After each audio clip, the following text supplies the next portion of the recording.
What options are available for arc flash protection reduction for low and medium voltage switchgear? For low voltage we have to think in terms of the NEC, and there's an article 240.87b, which describes various methods. That article had some changes in the 2020 code. It allows for these various methods you see here, but it also clarified in 2020 that any of these must operate at less than the available arcing current. In order to understand what the arcing current is, you would need to get an arc flash study done. Some of the methods, one of which is an energy reducing maintenance switch with a local status indication. You see here a circuit breaker with what's called an ERMS switch that activates the mode and reduces to less than the arcing current, reduces all of your settings, your instantaneous especially, and there's a light that illuminates to let you know it's activated. There are also some methods activated through a phone app, or you can activate it right at each particular breaker with the switch. The reason you are doing this is because someone may have to get into the switchgear to do some maintenance on it, and they'll be inside that arcing zone inside that perimeter. So you need to have a method to reduce your arcing. There's an energy reducing active arc flash mitigation. They are referring to something active, like a light sensor, that would cause something to operate when you get an arc. You would get a light from that arc and it would operate, and the sensor would detect that arc and open up a circuit breaker. Another method you see here is differential relaying.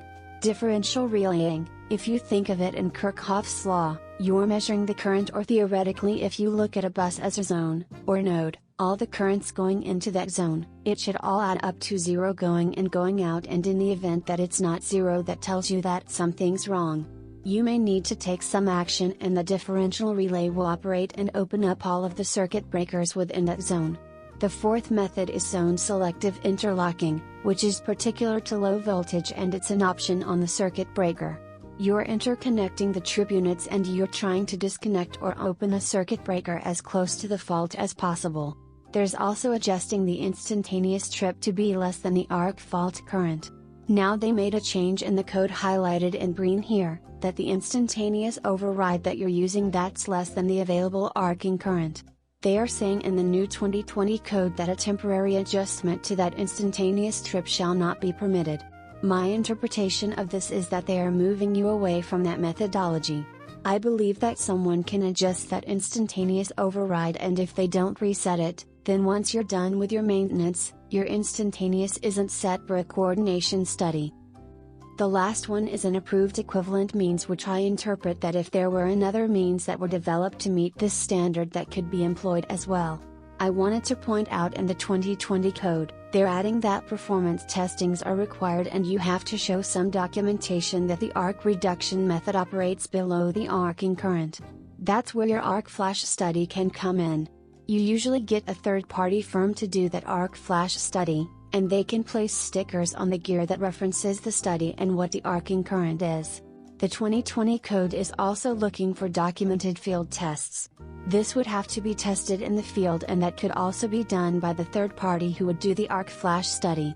There are various means to do those tests, and they're typically provided by that third party who will explain how they're going to do the test.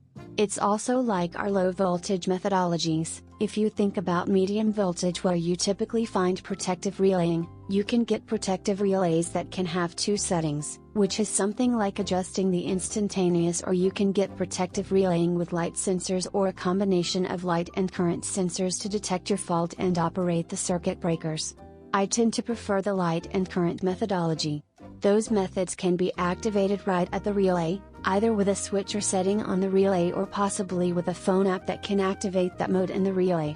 The last method that you think about a lot with medium voltage is arc resistance switchgear. Now that does mitigate an arc. What arc resistance switchgear does, and it's built per ANSI standards that 37.20.7, what that does is essentially contain the arc, so if somebody is standing in front of the gear, or on the side of the gear, if there is an arcing incident, the personnel is protected. There are sometimes misconceptions that arc resistance switchgear means that the equipment is protected. It is not. Essentially, after an arcing incident, the equipment needs to be inspected and verified, and very often is no longer usable. The idea with arc resistance switchgear is to protect personnel.